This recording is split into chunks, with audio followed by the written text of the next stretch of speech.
Aproximadamente del 2 al 11% de la población experimenta atracción por personas del mismo sexo. Pero, ¿sabemos por qué? ¿Fue determinado al nacer? ¿O fue por la película Buzz Lightyear? Y esa escena del beso cambia las preferencias de alguien. Lo primero que probablemente deberíamos discutir es la genética. ¿Existe un componente genético en la orientación sexual? En un estudio que analizó a casi 500,000 personas, los científicos encontraron 5 marcadores genéticos asociados con personas que tuvieron relaciones sexuales con alguien del mismo sexo. Uno de esos marcadores se encontró en un lugar con genes relacionados con las hormonas sexuales, mientras que otro marcador estaba en un área con genes relacionados con el olfato, que probablemente están involucrados en la atracción sexual. Sin embargo, ninguno de estos genes podría por sí solo predecir la sexualidad de alguien. El gen gay no existe.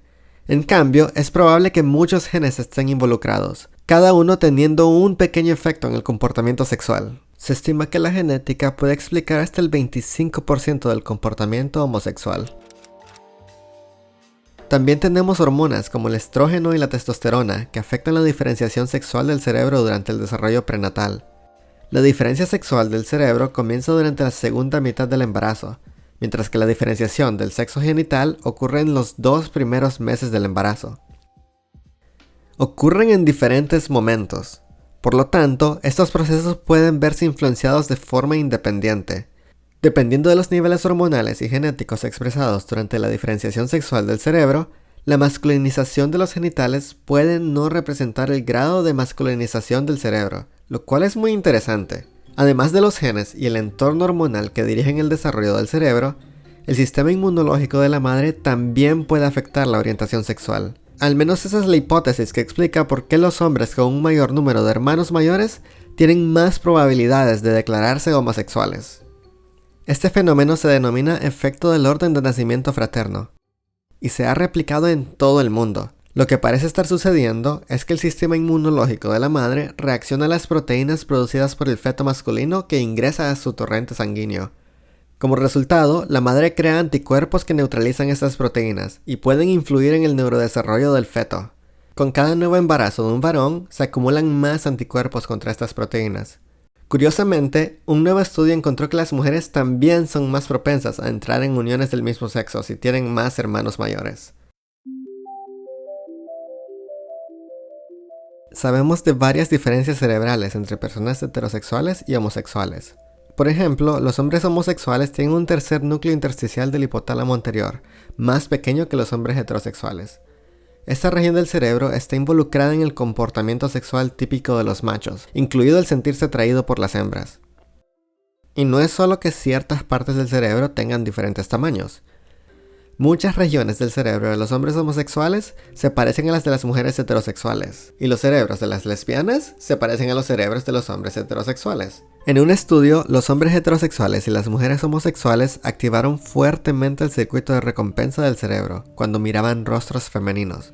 El mismo circuito de recompensa se activaba cuando los hombres homosexuales y las mujeres heterosexuales miraban rostros masculinos. Y las diferencias cerebrales van más allá del comportamiento sexual. El cableado de la amígdala en los hombres homosexuales, similar al de las mujeres heterosexuales, está conectado a partes del cerebro que influyen en los estados de ánimo, mientras que en los hombres heterosexuales y lesbianas, la amígdala está conectada a partes del cerebro involucradas en la respuesta de lucha o huida. Si bien hemos estado discutiendo la biología de la orientación sexual, el entorno social interactúa con nuestras predisposiciones biológicas.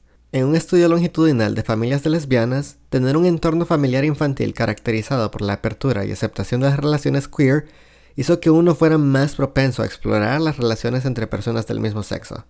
Además, los niños que no se ajustan a las identidades de género heteronormativas y los adultos cuyas actitudes apoyan más la libre expresión de la sexualidad tienen más probabilidades de declararse queer.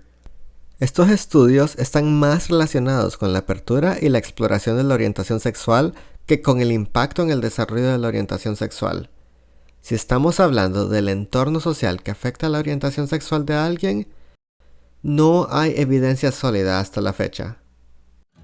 El desarrollo de la orientación sexual seguirá siendo un tema complejo, pero una cosa es segura: debemos dejar de mirarlo a través de un lente en blanco y negro. porque en realidad es un arco iris. ¡Ugh! ¡Qué línea más cursi! Lo que estoy tratando de decir es que la orientación sexual es un tema complejo, y esto se refleja en las diferencias cerebrales y el espectro de preferencias sexuales que tiene la gente.